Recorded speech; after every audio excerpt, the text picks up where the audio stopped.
জিনেরা মানুষের রূপে মিষ্টি কিনতে মিষ্টির দোকানে আসে, এটা হয়তো অনেকে জানে, আবার অনেকে হয়তো জানেন না। জিনেরা যে মিষ্টি কিনতে আসে এটা কিন্তু মিষ্টির দোকানদারেরা বুঝতে পারে, ওরা বুঝতে পেরেও কিছু বলে না। সেরকম একজন মিষ্টির দোকানদার গফুর চাচা। আমি নিশাদ, দুদিন হলেই গফুর চাচার মিষ্টির দোকানে কাজ করে নিয়েছি। গফুর চাচার দোকানে অনেকেই আসে মিষ্টি নিতে, আমি নিজে হাতে সবাইকে মিষ্টি দিয়ে থাকি। তেমনি একদিন রাতের ঘটনা, রাত 10টা বাজলে আমার দোকান বন্ধ করে বাড়িতে যাই। রোজ রাতের মতো সেদিনও দোকান বন্ধ করব এমন সময় একজন লোক আসে আমাদের দোকানে। লোকটা দেখতে বেশ অদ্ভুত, উঁচু লম্বা, পরনে জুব্বা টাইপের কিছু একটা। উনি এসে সালাম দিয়ে বললেন, এই যে ভাই, দোকান বন্ধ করছেন বুঝি, আমার কিছু মিষ্টি লাগতো। ওনার কথা আমি গফুর চাচার দিকে তাকালে গফুর চাচা আমাকে বলেন, নিশাদ তুই সর, আমি ওনাকে মিষ্টি দিচ্ছি। কথাটা বলে গফুর চাচা ওনাকে বলেন, ভাই বসুন, আমি মিষ্টি দিচ্ছি। কথাটা বলে ওনার কথা মতো মিষ্টি দিলেন গফুর চাচা। মিষ্টি নিয়ে টাকা দিয়ে চলে গেলেন সেই মানুষটা।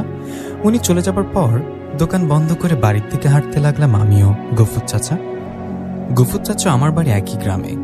আমরা হাঁটছি এমন সময় গফুর চাচাকে বললাম, চাচা ওই লোকটা বেশ অদ্ভুত না, পরনে কেমন পোশাক পরা। আমার কথা গফুর চাচা বললেন, নিশাদ শোন, দুদিন আগে তুই আমার মিষ্টির দোকানে কাজ নিয়েছিস, তোকে কিছু বিষয় জানানো দরকার। আমরা যারা মিষ্টি বিক্রি করি, আমাদের মিষ্টি শুধু মানুষেরা কেনে না, মাঝে মধ্যে মানুষের রূপে এসে জিনেরাও মিষ্টি কেনে।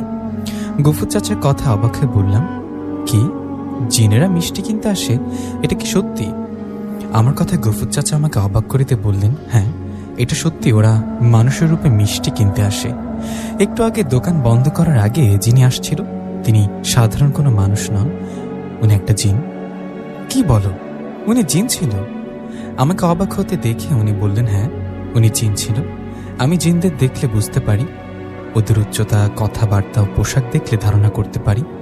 একটু আগে যে জিনটা আসছিল উনি এর আগের আমার কাছে অনেকবার মিষ্টি নিয়েছে। শুধু উনি না, ওনার মতো অনেকে আসে মিষ্টি কিনতে।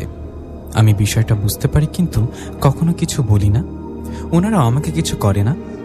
তুই আমার দোকানে কাজ করবি তাই তোকে বিষয়টা বললাম। কখনো ওরকম কেউ আসলে নরমভাবে থাকবি, ওদের সাথে কথা বলবি, ভালো ব্যবহার করবি। গফুর চাচার কথা একটু একটু ভয় করলেও ওনাকে বললাম, ঠিক আছে চাচা, তাই হবে। এই বলে দুজনে গল্প করতে করতে বাড়িতে চলে গেলাম। বাড়িতে যাবার পর মাকে ডাকলে মা বললেন, আসছিস বাবা, যা হাত মুখ ধুয়ে নে, আমি খাবার দিচ্ছি। মায়ের কথায় আমি হাত মুখ ধুয়ে খাবার খেতে আসলাম। এসে মা, বাবা ও আমি তিনজন খাবার খেতে লাগলাম।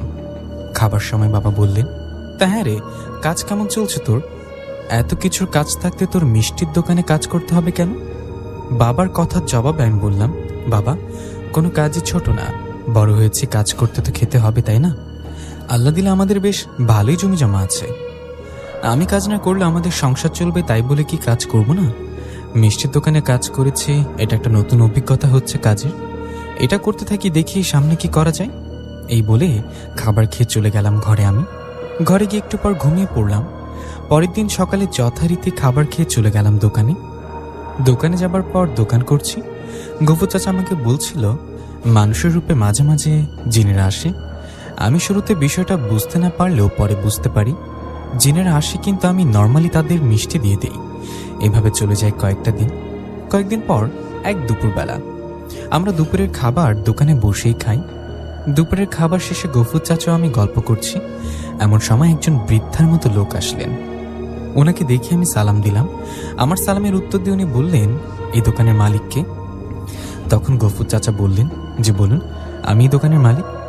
গফুর চাচার কথায় উনি বললেন, কাল আমার ছেলের বিয়ে, কিছু লাগতো, আপনি কি কালকে টাটকা কিছু মিষ্টি বানিয়ে দিতে পারবেন?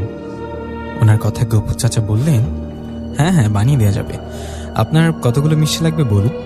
তখন উনি বললেন, আমার 2 মণ মিষ্টি লাগবে, আপনি দুটো বড় হাঁড়িতে 2 মণ মিষ্টি দিতে পারবেন তো? ওনার কথায় গফুর চাচা খুশি বললেন, হ্যাঁ হ্যাঁ পারবো, সমস্যা নেই। তখন সেই লোকটা বললেন, আমি কিছু টাকা অগ্রিম আপনাকে দিয়ে যাই, আর বাকি টাকাটা কাল মিষ্টি পৌঁছে দিয়ে নিয়ে আসবেন।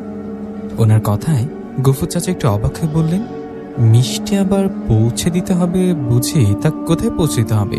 আপনার বাড়ি কোথায়? গফুর চাচার কথায় উনি একটা জায়গার নাম বললেন। সে জায়গার নাম শুনে গফুর চাচা বললেন, আপনি যে জায়গার নামটা বললেন সেদিকে তো তেমন বাড়িঘর নেই। গ্রামের মেঠো পথ ওদিকে যেতে আবার একটা বড় আম বাগান পেরিয়ে যেতে হয়। মাঝে মধ্যে একটু ভয়ের ঘটনাও নাকি ঘটে ওদিকে। গফুর চাচার কথায় লোকটা বললেন, চিন্তা করবেন না, ওখানে তেমন কিছু হবে না, কারণ আপনারা মিষ্টি পৌঁছে দিবেন দিনের বেলা। আপনি কাল বিকালবেলা কোনো ভ্যানে করে মিষ্টিগুলো নিয়ে আসবেন, আমার লোক থাকবে ওখানে। আপনি ঠিকমতো চলে গেলে আমার লোকগুলো মিষ্টিগুলো নিয়ে টাকাটা দিয়ে দিবে। ওনার কথায় গফুর চাচা একটু চিন্তিত মনে বললেন, আচ্ছা ঠিক আছে, আপনি তাহলে অগ্রিম কিছু টাকা দিয়ে যান, কাল বিকালে মিষ্টি পৌঁছে যাবে ইনশাল্লাহ।